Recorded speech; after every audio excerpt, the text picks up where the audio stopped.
네, 후쿠시마 오염수 안전성 문제 점검하고 있는데요. 이번에는 국민의힘으로 가겠습니다. 우리 바다 지키기 검증 TF 소속인 홍석준 의원 전화로 연결하겠습니다. 나와 계시죠? 예, 안녕하십니까. 네, 반갑습니다. 안녕하세요, 의원님. 지금 또 시찰단이 귀국을 했는데요. 시찰단 활동을 좀 평가를 해주신다면요? 네, 이번, 시찰단이 이제 유국희 원안위 위원장을 이제 단장으로 해서 5박 6일 동안 갔는데 가장 기본적인, 중요한 장비들인 알프스라든지 또, 방류 저장 장치 K4 그리고 운전 제어 설비 등 기본적인 설비를 보고 그리고 관련해서 이제 일본 관계자들과 하고 이제 미팅을 하고 돌아왔지 않습니까? 네. 예. 그런데 이제 그분들이 이번 시찰단 멤버들이 대부분 이 분야의 전문가로서 계속해서 그동안 일본 측, IAEA 측하고 이제 계속해서 이제 협의를 해왔던 그런 사항이기 때문에 네. 실제 협의 사항과 현장에서 음. 그런 것들이 제대로 하고 있는지 확인했다는 뭐 그런 어떤 의미에서 좀 큰 의미가 있을 것 같습니다. 자, 근데 이거저거 떠나서 왜 근데 시찰단은 명단을 공개를 안 합니까? 제가 물어보니까 아무래도 짧은 일정에 네. 명단이 공개되면 뭐 언론이라든지 각종 어떤 여러 가지 어떤 뭐 전화 이런 것 때문에 집중을 하지 못해서 그런 명단을 공개하지 않았다. 뭐 이런 이야기를 하는데 제가 볼 때는 나름대로 합리적인 것 같고 결국은 이제 그런 어떤 결과에 대해서 조만간에 유키 단장이 관련된 것을 뭐 기자회견 형식이든 뭐 국회에 와서 자세히 공개를 할 것 같습니다. 근데 지금 그러면 시찰 단원들이 과학자 전문가들이잖아요. 네. 근데 뭐 여론 이런 걸 떠나서 그 전문가로서 과학적 소신을 가지고 임하면 되는 문제 아닙니까? 그럼 명단 공개할 수도 있는 거잖아요. 그렇죠. 그렇기 때문에 이제 짧은 그 기간 내에 과학적 소신을 가지고 집중적으로 보기 위해서 예, 뭐 그런 어떤 명단을 공개하지 않았던 거죠. 그래요. 근데 지금 명단 공개가 안 됐기 때문에 평가가 어려운데 과학자라 하더라도 입장이 갈릴 수 있는 거잖아요, 의원님. 아니죠. 이게 이제 민간 과학자가 아니고 예. 사실은 이제 정부에서 관련된 어떤 이 분야에 종사하는 어떤 과학자들인 거죠. 그렇기 때문에 이분들은 뭐 멤버들이 거의 대부분 바뀌지 않고 뭐 그 사실상 어떤 과학자로서 전 정부 때 문재인 정부 때부터 계속해서 근무해왔던 분들이기 때문에 쉽게 얘기하면 뭐 민간 과학자는 포함 안 됐다. 그러면 예예 입장에 따라 달라지지는 않는다 이렇게 그러면 봅니다. 정보기관에 소속된 과학자들로 생각하면 된다 이런 네 말씀이십니까? 그렇습니다. 네. 자, 그러면 그 시찰 결과는 언제 어떤 형식으로 어떻게 발표할 계획입니까? 그건 뭐 시기는 뭐 조금 더 이제 조율해 봐야 될 것 같고 그리고 또 이제 조만간에 또 IAEA 측에서 이제 종합적인 발표가 또 나올 거기 때문에 네. 뭐 그런 거하고도 이제 관련돼 있는데 일단 유키 그 위원장 언론 인터뷰에 따르면 기본적으로 지금 이제 받고 또 의문 나는 사항이 돼서 일본에 이제 답변을 지금 요구하고 있고 그 답변을 지금 기다리고 있는 상황입니다. 그렇기 네. 때문에 네. 그 일본에 최종적인 답변이 왔을 때 그걸 이제 종합적으로 발표할 어떤 시기를 결정할 것 같습니다. 아무튼 그러면 그 시점이 되면은 유국희 단장이 되든 누가 되든 나와서 공식적으로 브리핑하고 기자회견 하는 건 맞습니까? 예. 뭐 저희 당에서 그렇게 지금 요구를 하고 있습니다. 그러니까 답은 들으셨어요, 그러면? 아니죠. 지금 이제 그 기본적으로 일본에 요구한 자료가 오기 전에 최종적인 입장은 아직 정리하기 전이죠. 예. 그러니까 알겠습니다. 자, 그럼 다시 처음으로 돌아가서 이 질문을 그러니까 시찰단이 간 목적이 안전성 검증은 아니었던 거죠. 그러니까 정리하면. 아니죠. 안전성 검증이죠. 그러니까 제가 모두 말씀드렸다시피 아니 의원님 잠깐만요. 말 끊어서 죄송한데요. 네. 제가 왜 이 질문을 드렸냐면 정부 네. 쪽에서 어떻게 그러냐면 안전성 검증은 IAEA가 한다 이렇게 그 이야기를 했기 때문에 드리는 질문이거든요. 아 그렇죠. 뭐 원칙은 이제 이 처리 그 방류 처리 하는 과정을 보면 결국은 이제 2011년 3월달에 후쿠시마 원전 사고 일어났지 않습니까? 네. 그리고 2013년부터 이제 알프스 처리 장치가 가동되었고 2021년 4월달에 이제 방류가 결정이 되었습니다. 그래서 이제 그런 어떤 과정에서 IAEA가 이제 그런 처리 원칙을 승인을 하고 그리고 그런 과정을 검증을 IAEA가 하고 있는 과정이죠. 네. 거기에 이제 우리나라 정부도 이제 전문가가 한 분이 파견돼 있고 과정에서 계속해서 협의를 하고 있는 그런 과정이었던 거죠. 그래서 그것의 그런 어떤 장치들이 현장에서 잘 이루어지고 있는지 시찰을 통해서 뭐 검증했다 이렇게 좀 생각하시면 그러면 쉽게 하면 그 장비, 그러니까 설비가 제대로 작동되고 있는지를 봤다 이런 말씀이신 거잖아요. 그렇습니다. 정리를. 네. 그러면 결국은 시찰단이 그러니까 그 본 거는 눈으로 본 거고 눈으로 보는 것도 시야는 결국은 설비가 제대로 가동되고 있는가 안 된가 딱 요거로 정리하면 되는 거죠. 그렇습니다. 그런데 그거 굉장히 좀 중요한 의미가 있죠. 서류상에 그런 건지 그리고 제어 장치라든지 그런 걸 통해서 실질적으로 서류상에 나타난 것처럼 제대로 구현되고 있는지 확인하는 것은 중요한 의미가 있죠. 자, 그러면 조금 전에 저희가 2부에서 이정윤 그 원자력 안전관 비례 대표하고 인터뷰를 했는데요. 네. 여기서 제기된 문제 두 가지만 좀 그럼 질문을 드려볼게요, 의원님. 그 설비라고 하는 것의 핵심이 알프스잖아요, 의원님. 네. 근데 지금 그 후쿠시마 원전 1호기 그 지하가 뚫렸다라고 하는 이런 사진이 공개가 됐고 네. 이 사진에 따르면 이 방사성 물질이 지하수로 흘러 들어갔을 가능성도 배제할 수 없는데 네. 알프스는 지하수까지 저기 설비하는 건 아니지 않느냐, 걸러내는 건 아니지 않느냐 이 점을 제기했거든요. 이건 어떻게 받아들이십니까?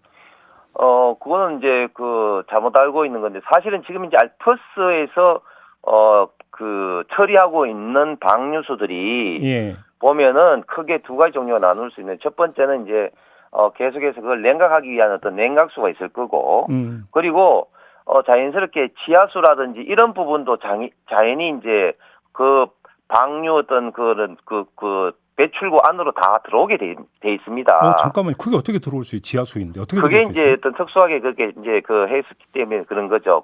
그렇기 때문에 진짜 문제는 이 알프스 처리 전에 2011년도부터 2013년도에는 처리가 안 됐지 않습니까? 네. 예, 그런 것들이 이제 해상에 방류됐을 때 이제 문제가 이제 과거엔 됐던 것이고 지금은 과거에도 그런 구멍이 있었던 게 확인이 이제 못했을 뿐이지 최근에 이제 언론 보도에 나는 거고 당연히 그런 것들이 이제 이런 어떤 방류 처리가 되고 있는 거죠. 자, 그러면 그 의원님 지금 팩트 검증이 필요하기 때문에 확인차 다시 질문 드리는데요. 알프스 네. 설비가 네. 지하수까지 걸러낸다는 말씀이십니까? 다시 정리하면?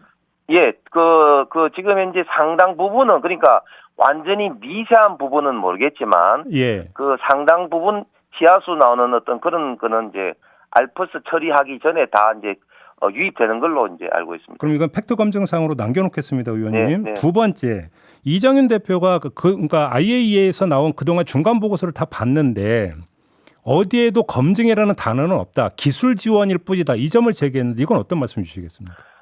저는 그런 주장은 대단히 좀 무책임하고 예. 그거는 위험한 주장이라고 생각합니다.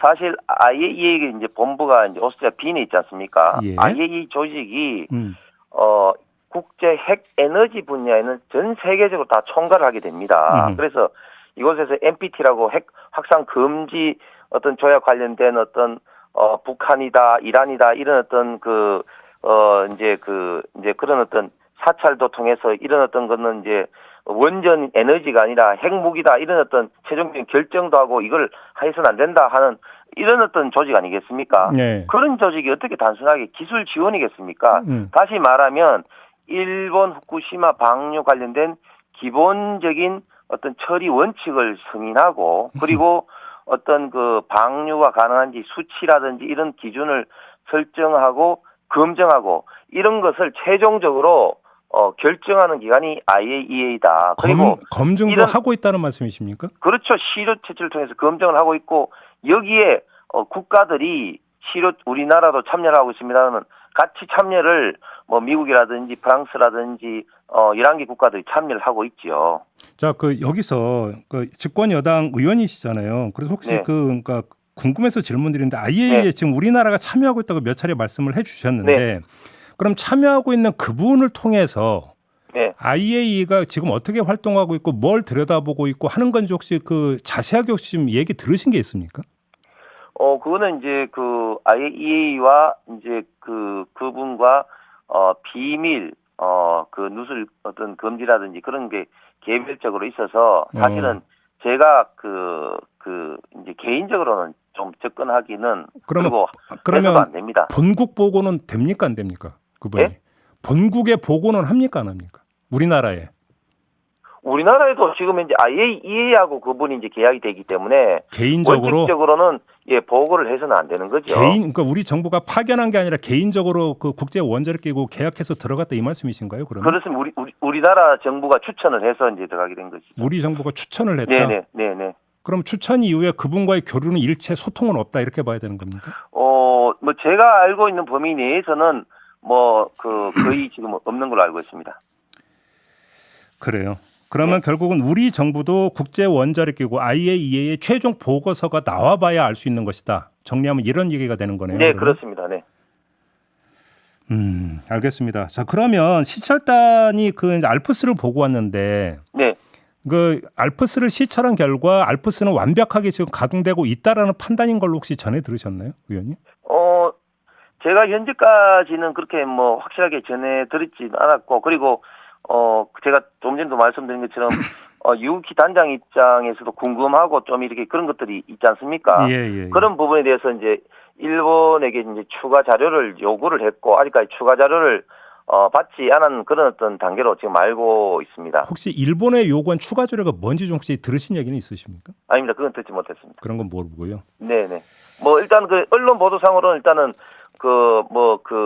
비상시에 어떻게 이제 이런 어떤 알프스 장치 내지는 제어 장치 이런 것들이 이제 작동하느냐, 이런 어떤 부분에 대한 어떤 추가 자료를 요구했다, 이런 건 맞습니다. 그리고 사실은 알프스라는 게 상당히 좀 정밀하게 지금 설계가 되어 있습니다. 예를 들면 알프스도 3개의 어떤 종류가 작동이 되고 있는데 그 중에 이제 초고성능 알프스라고 해서는 협착탑이 10개가 있습니다. 그래서 혹시 하나라도 고장 날까봐 그렇게 이제 복수적으로 이제 협착탑을 이제 돌리고 있는 것이고 그 협착탑이라는 게 쉽게 생각해서 이런 어떤 필터링을 통해서 이런 핵종을 이제 다 이제 흡수하는 그런 어떤 장치입니다. 그래서 이제 나가게 돼서 그런 것들이 과연 이제 IAEA가 정한 방류 처리 기준을 되는 것인지 이제 검사를 하는 거죠. 그리고 검사를 통해서 이제 기준 이하로 된 것을 이제 해저 터널로 1km 만들어진 해저 터널로 이제 바닷물과 같이 이제 희석이 돼서 이제 최종적으로 이제 방류하게 되는 알겠습니다. 이런 어떤 과정을 이제 거치게 됩니다. 혹시 시찰단이 후쿠시마 인근 수산물에 대한 영향 평가 자료는 받았다고 합니까? 제가 볼 때는 그거는 모르겠습니다. 그거는 아마 이번에 시찰단의 내용이 있는지는 모르겠습니다. 근데 지금 이제 문제는 그러니까 오염수 방류 그 자체도 문제지만 그것이 이제 그 인근 수산물에 미치는 영향, 그것이 한국에 수입될 가능성에 대한 걱정 이런 게 상당히 크잖아요. 이건 어떻게 지켜보고 계십니까? 자, 이제 두 가지를 볼 수가 있습니다. 일단은 알프스가 처리된 것은 이제 다른 어떤 핵종은 다 제거를 하고 이제 삼중수소가 남게 되는데, 삼중수소가 지금 현재 이제 예측된 양은 860테라베크렐이라고 합니다. 이게 이제 방사능 측정하는 기준 어떤 단위인데요. 그런데 지금 이것을 이제 30년에 걸쳐서 이제 나누어서 배출을 합니다.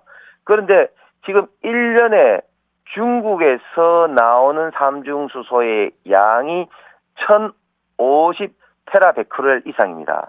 그러니까 만약에 삼중수소가 만약에 위험하다면 알프스로 나오는 것은 4, 5년 이후에 우리 대한민국 해역으로 도달하는데 지금 중국의 원전에서 나오는 건 1년 나오는 양이 지금 후쿠시마보다 지금 거의 한 100배 가까이 많은 양이 1년에 지금 나옵니다. 그렇기 때문에 만약에 이 문제가 정말 심각하다면 벌써 우리는 굉장히 심각한 영향이 있는데 그렇지 않다는 거죠. 그렇기 때문에 이 삼중 수소에 대해서는 자연적으로 민물이라든지 피라든지 이런 곳에서도 항상 있기 때문에 이게 결국은 이 자체보다는 얼마만큼 희석되느냐 여기에 따라서 이제 위험도 결정되기 때문에 그렇게 심각하지는 만약에 이제 제대로만 걸러진다면 않다. 단 후쿠시마 인근에 있는 것은 아까 제가 말씀드렸듯이 2011년에서 13년 사이에 알프스 작동되기 이전에 나왔지 않습니까? 일부. 그리고 그 핵종이 무겁기 때문에 해제 있을 가능성이 있습니다. 그렇기 때문에 저희가 이제 후쿠시마산 수산물 수입 금지를 하고 있고, 이 문제는 알프스에서 나오는 방류하고는 전혀 별개의 문제로 윤석열 정부에서도 이 문제만큼은 강력하게 수입 금지를 그러면 계속하겠다는 입장입니다. 정리하면 후쿠시마 인근 수산물 수입 재개는 없다. 네. 그럼 언제까지 없는 겁니까, 그러면? 이 문제는 이제 계속해서 후쿠시마산에서 나오는 어떤 방사능이라든지 이런 거를 측정을 계속 하면서 이제 결정해야 될 문제인 것 같습니다. 아, 그러면 후쿠시마 인근 해역에서 방사능 측정을 해가지고 안전하다고 네. 하면 그때는 수입 재개할 수도 있다 이런 말씀이신가요? 뭐 그거는 이제 계속해서 이제 그런 어떤 문제를 저희가 계속해서 WTO에 이야기를 하면서 저희가 방어 논리로 해야 되는 어떤 사항이죠. 그러니까 아무튼 지금 정부 여당 차원에서는 수산물 재개를 그러니까 수입 재개를 검토한 바도 전혀 없다 이런 말씀으로 그렇습니다. 이해를 해도 되는 겁니까? 네. 알겠습니다. 시간이 다 되는 짧게 그 웨이드 앨리슨 교수 초청한 문제 가지고 논란이 계속되고 있던데 그러니까 어떤 말씀 주시겠습니까? 저희가 결국은 이제 이런 문제에 대해서 국제적으로 저명한 이제 과학자를 초청을 해서 과연 알프스 방류 문제에 있던 안전성 문제를 국민에게 객관적으로 알릴 필요가 있다. 앞으로도 사실은 국내에는 뭐 과학자가 이야기하더라도 워낙 좀 보는 시각이 다 다르기 때문에 의원님 외국에 죄송한데요. 좀 과학자를 좀 할 필요가 있지 지금 않나 생각합니다. 객관적으로라는 표현을 쓰셨는데 한쪽에서는 일방적으로라는 표현을 쓰고 있거든요. 뭐 그건 뭐 보는 시각에 다르겠죠. 근데 그렇다고 해가지고 우리나라 국내 또 과학자를 또 이야기를 하면은 또 다른 또 이야기를 아니 그러니까 하지 최소한 않습니까? 그러면 그 상반되는 입장에 두 명의 과학자를 불러서 공히 이 의견을 제시하도록 했어야 되는 거 아니냐 이런 지적이거든요. 그런데 이제 뭐 그거는 이제 다음번에는 뭐 제가 뭐 일단 그런 입장은 아닙니다만 다음번에는 또 뭐 다른 분을 또 추천할 수도 있는 문제인데 어쨌든 알겠습니다. 그분이 전 세계적으로 이 분야의 가장 유명한 저명한 과학자 중에 한 분은 분명합니다. 알겠습니다. 자 이렇게 마무리할게요. 고맙습니다, 의원님. 네, 감사합니다. 네, 홍석준 국민의힘 의원이었습니다.